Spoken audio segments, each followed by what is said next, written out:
तर नमस्कार सर्वांना, आपल्या चॅनलवर सगळ्यांचं स्वागत आहे. आणि आपण आज जात आहोत पानचक्कीला. छत्रपती संभाजीनगरमध्ये आहे आणि तुम्हाला पूर्ण लोकेशन पण दाखवतो आणि कुठून जातात ते पण दाखवतो. सोबतच राहा. ओके, बोललो आहे आपण आणि धम्मपाल येत आहे सोबत. तर बघूया वाट आता कधी येतो आणि कधी नाही. तोपर्यंत थांबू इथं. एकदम सुनसान एरिया आहे. भाई आलो होतो पण एवढं काय खास नाही. ग्राउंडवर फक्त क्रिकेट खेळताय मुलं. आता आपण जाऊया समोर. म्हणजे धम्मपाल परत त्याचा फोन आला तर परत वापस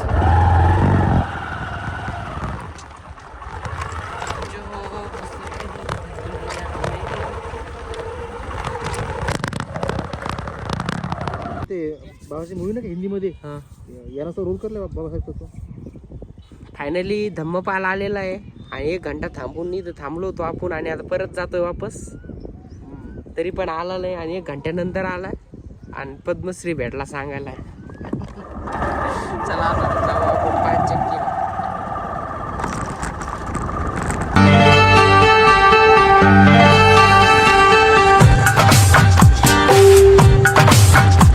मैं चाहता हूँ तुझको दिलो जान की तरह, मैं चाहता हूँ तुझको दिलो जान की तरह। तू छा गई है मुझ पे आसमान की तरह, छा गई है मुझ पे आसमान की तरह।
तुम्हाला करायचं असेल ना तर खरंच या आणि इथं करा. डायरेक्ट जॉब लागता. आमचं पण एक फ्रेंड होती.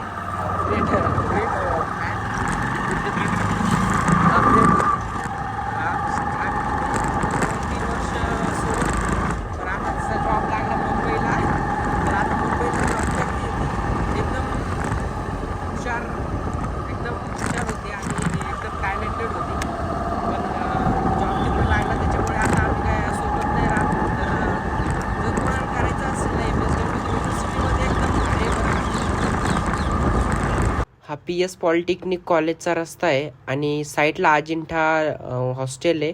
त्याच्यामधला रस्ता आहे ना, डायरेक्ट सरळ यायचं. आपण डायरेक्टच पानचक्कीला पोहोचतो. हे बघा, एकदम भारी कॉलेज आहे.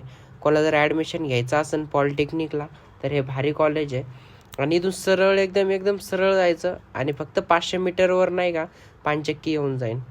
तसं तर खूप टाईम बघितली मी, पण व्हिडिओ नाही का पहिल्या वेळेसच दाखवतोय तुम्हाला, कारण की तुम्हाला पण समजायला पाहिजे ना पानचक्की कुठे आहे म्हणून. हे बघा, हे गेट आहे, याच्यावर फुल आहे आणि साईडलाच थोडे दुकान वगैरे आहेत आणि लगेच छोटंसं गेट आहे ना, इथून डायरेक्ट पानचक्कीचा रस्ता आहे. इथं तिकीटचं आहे बघा आणि तिकीट पण एकदम 10 रुपयेच आहे फक्त. बघा वरतून वरतून पाणी पडतंय, किती भारी दिसतंय एकदम. आता तर स्टार्टिंग आहे. तुम्हाला पहिल्यांदा इकडनं पाणी येत होतं वाटतं नाही का? हे बघ, ते सगळं जुन्या काळातलंच आहे, पण आता बघा किती अवस्था खराब झाली याची. तिकीट धरतो याकडे, धम्मपालकडे तिकीट दिलंय कारण की आपल्याकडे हरवण म्हणून. तेव्हा किती खतरनाक गंद पाणी झालंय. या ब्रिजला 400 वर्ष झाली पण अजून ब्रिज आजकालचे ब्रिज 5 वर्षात 10 वर्षात पडतात. एक जरी पूर आला ब्रिज वाहून जातो, पण 400 वर्षापासून ब्रिज जसा तसाच आहे. तिथे गाड्या येतात जातात, पण ब्रिजला काहीच होत नाही. हे त्यामधली इंजिनिअरिंग किती स्ट्रॉंग होती आपण पाहू शकतो. आणि आता काय एक पाऊस आला, एक पूर आला, पूल वाहून जातो. इकडे आतमध्ये एंट्री केली तर लगेच आपल्याला असं दिसतं एकदम भारी भारी दुकान आहे.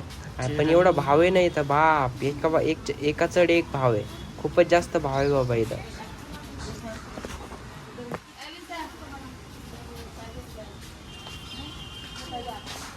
छोट्या मुलाला घेऊन आलं ना, इथून नुसतं परेशानच करण बाबा. पाला घ्यायचं कुराण वाचायचं तुला. वाचलं नाही का तू अजून? नाही, अजून तरी वाचलं नाही. वाचायचं आहे, अध्ययन करायचं एक्झामचं. बरं बघ, सगळे पुस्तक वाचायला पाहिजे खरं तर. हो, वाचलंच पाहिजे.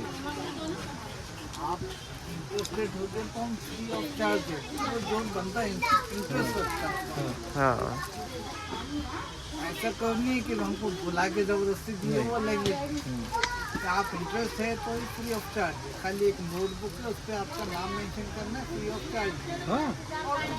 फ्री आहे क्या? अच्छा. इंटरेस्टेड जो है बंदे. हा.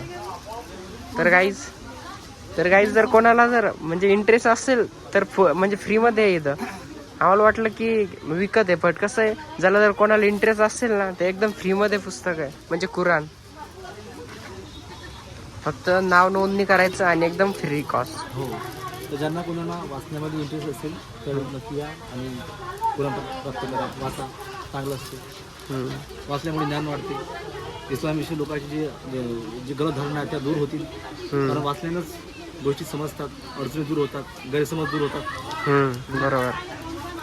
इसकी जो महाभारत वो हिंदी में उसमें तुम्हारे एक बाइबल आता है. उसके बाद तुम्हारे पुराण किताब आती है. मेरे पास तकरीबन 5 किताब है. अरे बापरे. वो पढ़ने में क्या है, ज्ञान लेने में हर एक बुक में नहीं है. इसमें कि तुम बराबर आहे. गलत बोलो. हर काम में, हर किताब में ये लिखा हुआ है कि सच बोलो, सच का साथ. शुक्रिया अंकल. गोपालने घेतलेलं आहे कुराण आणि एकदम फ्रीमध्ये दिलेलं आहे त्यांनी. ते हा फक्त बघत होता, बट त्यांनी ते बोलले जर इंटरेस्टेड असेल तर म्हणजे कोणी पण वाचू शकतं, असं काय नाही की असं झालंच पाहिजे म्हणून. बट आम्हाला एवढं म्हणजे याला इंटरेस्ट आहे थोडा वाचण्याचा, त्याच्यामुळे कुराण याला फ्रीमध्ये दिलेलं आहे. कसं वाटतं तुला? मला म्हणजे मी जराही विचार नाही केला की मला हे कुराण फ्रीमध्ये मिळेल. मी कसं पाहायला गेलो, मी त्यांना किंमत पण नाही विचारली. तर ते बोला तुम्हाला खरंच इंटरेस्ट असेल तर मी तुम्हाला फ्रीमध्ये देईन. आमच्याकडे बरेच लोक येतात, पण जे खरोखर वाचणारे असतात आम्ही त्यांना फ्रीमध्ये देत असतो. तर तुम्ही सुद्धा घेऊ शकता फ्रीमध्ये. ओके, जर कोणाला लागत असेल तर 5 किलो यायचं आणि त्यांना बोलायचं फक्त की फ्रीमध्ये पाहिजे, तर फ्रीमध्ये देतात ते. मी बोलतो थांबव. तर आम्ही 5 किलो आलो होतो तिकडे वरती. आणि खरं तर मला माहिती नाही याची स्टोरी काय आहे.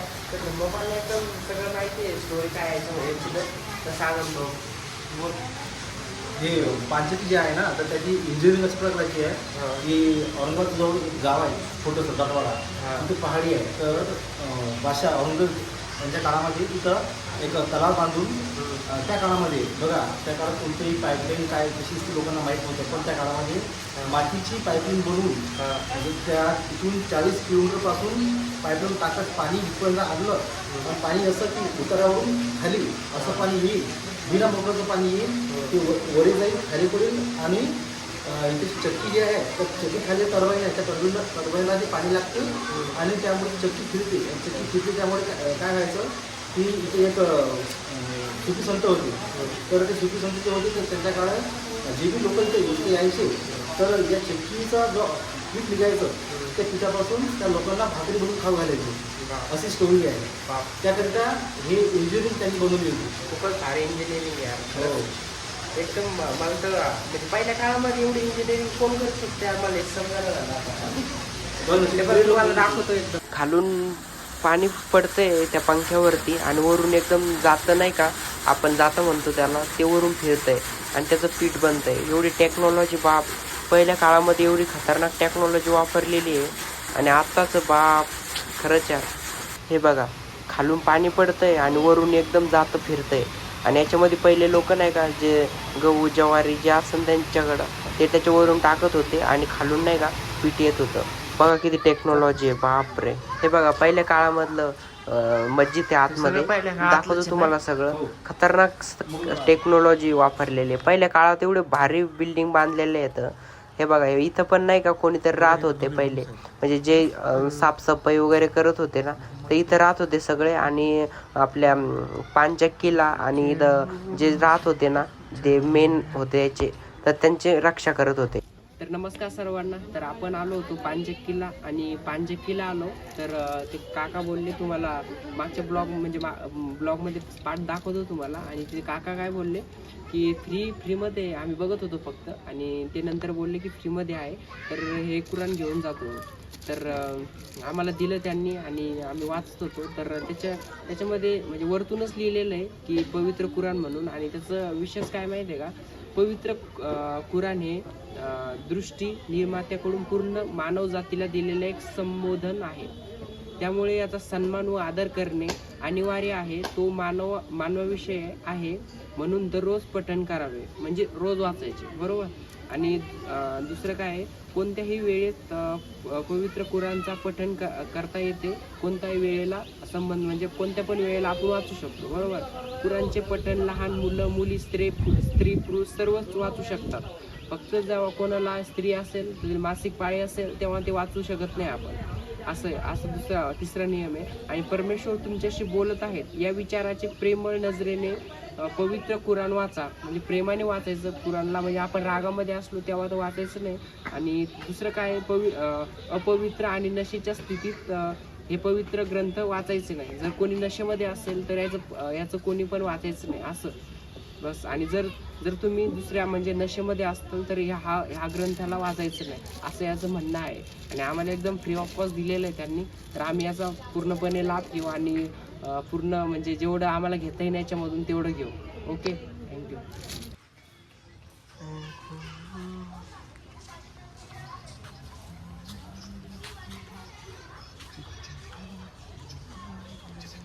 तर आपण पहिल्या वेळेसच दर्ग्यामध्ये येतोय आणि व्हिडिओ शूट करणं आलं आहे का नाही माहिती नाही, पण मी व्हिडिओ शूट करतोय.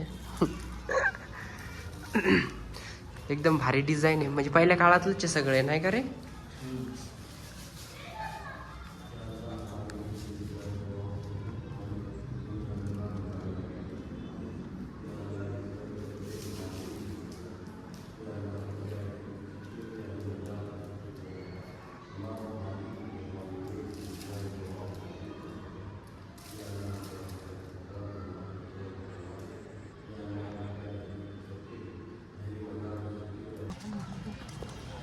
तर गाईज आपण वरती जो बघितलं ना, ते बघा वरती पण आहे आणि खाली पण आहे. बट काय हे बघा एकदम खतर.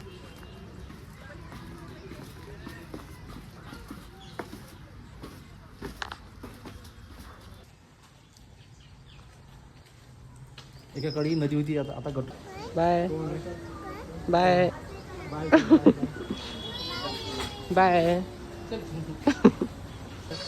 तिकडनं तर काहीच आम्ही जातो आता वापस. आणि पानचक्की लेवल एकदम भारी सुख आलं. कसं वाटलं रे तुला?